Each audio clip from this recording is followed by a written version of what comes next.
is the Yocal Idaho Midweek Report, where we give you a quick overview of the news in Idaho for the last week. Since the primary was last week, things are going to be a little bit lighter on this episode because most of the news was focused on that. But we will be starting off with developments in Ada County as always, then heading up north for some different stuff, and then back to eastern Idaho, and then we'll finish up back in the Treasure Valley with an update on the Nampa concrete plant. Our first story here, as we said, in Ada County, Boise mayor proposes 3% property tax, increasing the fiscal year 2025 budget. This comes by the Boise Dev by Margaret Carmel. Boise Mayor Lauren McLean has unveiled her fiscal year 2025 budget proposal, which includes a 3% property tax increase and a $1.8 million in foregone taxes to address the rising costs for retirement benefits, software, and building materials, while also funding her policy goals. The proposed budget includes investments in a new fire station in the northwest of Boise, upgrades at the Cole and Ustick Library branch, and a new property tax rebate for in-home childcare providers. Eric Baromes, McLean's budget manager, emphasized that the recommendation aims to strike a balance between preserving service levels, keeping up with growth, and providing relief for homeowners. The average home will see an increase of about $58 on their property tax bill under this budget proposal, which is lower than the previous year due to the slowing residential property value growth and a new property tax relief package passed by Idaho last year. The budget also proposes to add roughly 280 new full-time positions across multiple departments, with the bulk of these positions in public safety to staff the new Fire Station 13. Other notable projects include potential upgrades or replacements of the shuttered South and Lowell pool, affordable housing projects, and a shift in funds from climate action projects to housing initiatives. During the budget workshop, City Council members raised suggestions for change, such as funding pathway projects, reviewing the Boise Police Department's practices, and exploring the cost of a parking lot next to the Fire Station 17 on Cole Road.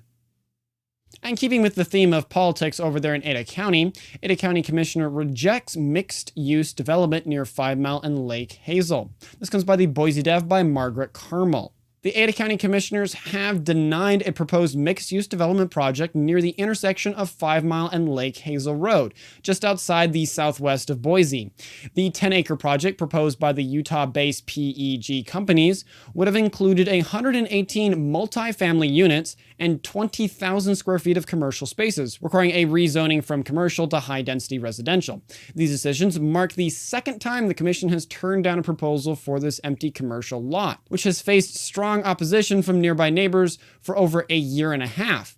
In 2022, the developers initially proposed turning the lot into 128 rental homes, but the neighbors opposed the idea, expressing a desire for more commercial space in the area. Despite the developers' efforts to address these concerns by incorporating a mix of uses, including up to 20,000 square feet of commercial space, the commissioners ultimately sided with the neighbors.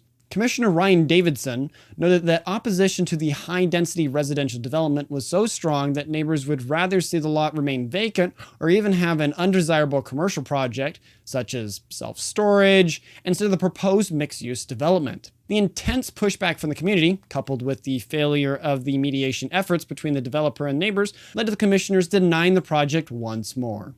And kind of wrapping us up here for Ada County related things, we have Idaho Shirt Company opens new print store and production facility in Boise. This also comes by the Boise Dev by Ann Daly.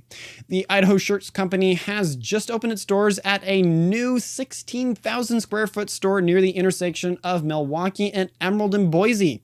Located at 600 North Steelwood Way, the store offers a unique shopping experience with a vibrant atmosphere featuring music, constantly changing lights, and a scene of Idaho projected on the wall as customers enter. The retail store and the company's website showcase a diverse range of Idaho's themed apparel, catering to the progressive Idahoan looking for a new style. In addition to its retail offerings, the Idaho Shirt Company provides screen printing and embroidery services on apparel, as well as a commercial print on banners, business cards, rack cards, and flyers.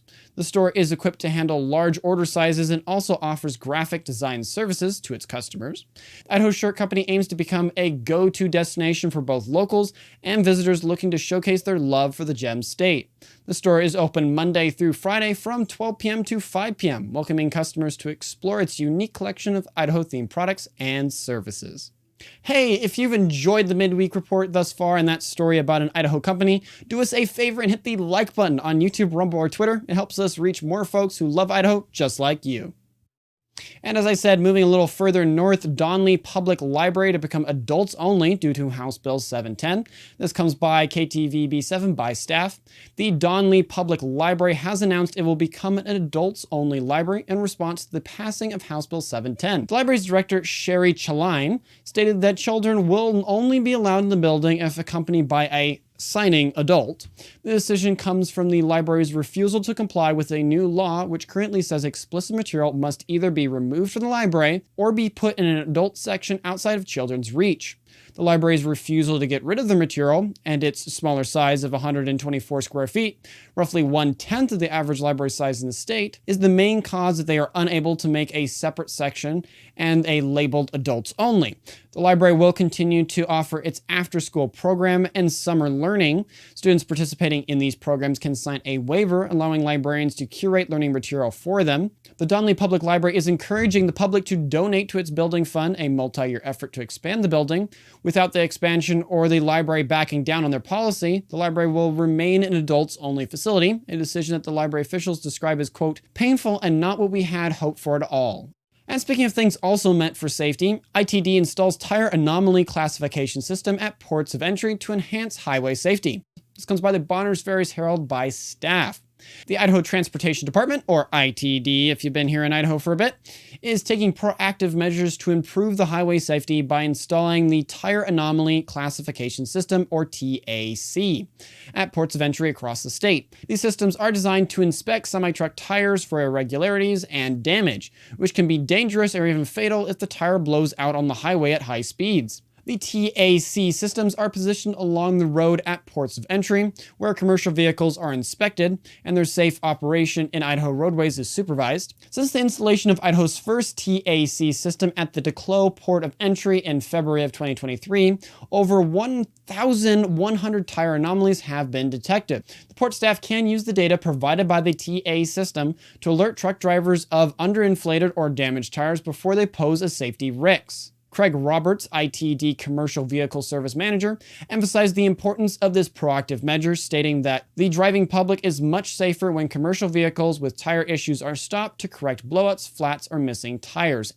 The total cost for the new TAC system combined is $1.2 million, a small price to pay considering that the economic cost of crashes involving commercial motor vehicles in Idaho exceeded $627 million in 2022. And then kind of coming out of the mountains still up there a little bit, Idaho Falls Fire Department extinguishes asphalt plant fire. This comes by the East Idaho News by staff. In the early hours of Friday the 17th, the Idaho Falls Fire Department, or IFFD, responded to a fire at the asphalt plant located on 1500 block of East 49th North. The incident was reported by an off-duty firefighter who noticed approximately 300-foot flames next to a tank of oil, fueled by a natural gas line. The Idaho Falls Fire Department quickly mobilized 3 engines, 2 water tenders, 2 ambulances, and a ladder truck. Firefighters immediately began dousing the flames with water while the natural gas and electricity to the asphalt plant were shut off.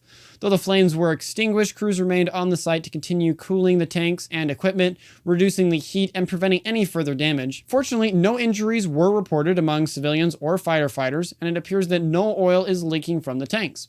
The cause of the fire is under investigation by the Idaho Falls Fire Department, Fire Prevention and Investigation Division, and the estimated cost of the damage is not quite known yet. Which, if you didn't know about that at all and you want to let your friends and family over there in Idaho Falls know about that, don't hesitate to share it. Your shares help us spread the word about our beautiful state.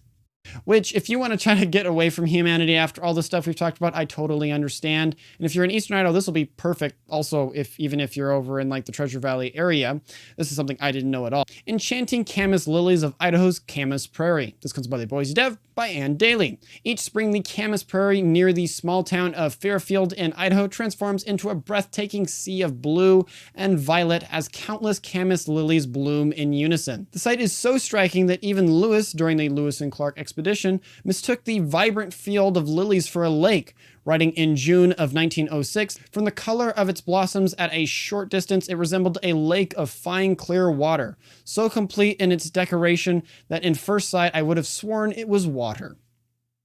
Native Americans who introduced Lewis and Clark to the Camas lily utilize the plant as both a food source and for medicinal purposes. The roots are used to make bread, while the bulbs are cooked down and turned into a meal for pancakes or steamed and used. Today, visitors to the Camas Prairie Centennial Marsh Wildlife Management Area, man, that's a mouthful, can witness the awe-inspiring display of purple lilies set against an emerald green landscape, accompanied by the sound of songbirds and ducks in the nearby pond and waterways. The Camas Chamber of Commerce celebrates this natural wonder each year with the Camas Lily Day celebration in Fairfield, featuring a variety of activities for all ages, making a perfect destination for those seeking to experience the enchanting beauty of Idaho's Camas Prairie.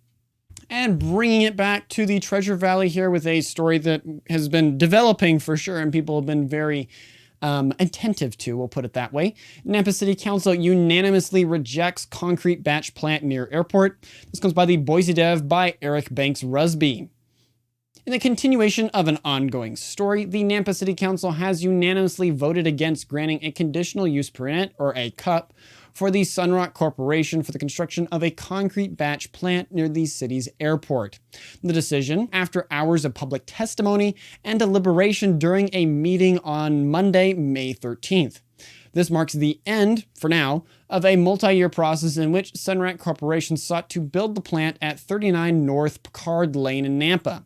Despite the company's assurances that the plant would address the growing demand for concrete in Nampa, and that the potential traffic, air quality, and safety concerns would be relegated, the overwhelming majority of the nearly 500 people who testified at the hearing expressed their opposition to the project. Concerns raised included the potential danger to pilots taking off or landing at the airport, the impact on the Warhawk Air Museum's ability to host air shows, and the overall incompatibility of the plant with the surrounding area. Nampa City Council members ultimately agreed that the chosen location was not suitable for a concrete batch plant, with Council member Randy Haverfield emphasizing that the proper site selection is everything. Mayor Debbie Kling commended the audience for their respectful participation in the process and thanked Sunrock's representatives for their work, expressing pride in Nampa's community's engagement on this issue. And closing us out here, I know already there it blew by super quick even for me. Canyon County approves controversial development near Lake Lowell despite water concerns. This comes by the Boise Dev by Margaret Carmel. The Canyon County Board of Commissioners has unanimously approved a rezoning application for 78 acres of land near the intersection of Sky Ranch Road and Lewis Lane, allowing for the development of 31 homes in unincorporated Canyon County, south of Lake Lowell. The decision comes after 2 recommendations for denial from the Canyon County Planning and Zoning Commission, dating back to 2022, when the nearby neighbors raised concerns about the project's potential impact on the area's water supply, as some residents have already reported issues with their private wells going dry during the hottest seasons of the year.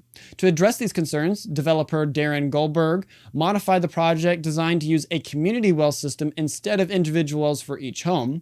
This change, along with the requirement for the community watering system to analyze and be approved by the Idaho Department of Water and Resources, ultimately led to the commissioners approving the project. However, some neighbors remain convinced, arguing that the commission failed to consider the numerous pending applications for water rights in the area that could further impact the water table. The public hearing highlighted the stark contrast between the concerns of nearby residents and the testimony of experts working for the developers, who maintained that the project will not negatively affect well levels in the area. Thank you so much for listening to the entire report. I sincerely hope you found it enjoyable and valuable. If you like the Midweek report, make sure to check out the Sunday show where John and I talk about the main stories going on in Idaho and dive into them. Lately, we've been going through a series kind of breaking down the bills that have been passed by the legislature, so you kind of know what they did in the legislative session. Also, if we missed any important points or provided incorrect information, please feel free to reach out to us via email at lyimedia@protonmail.com or on Twitter by tweeting me at local Yocal Idaho. With the small team we have, we're not able to cover everything, but we do our best to cover the most interesting and important stories. Thank you for your assistance and support. That's all for now, and I wish you a fantastic rest of your week. Godspeed.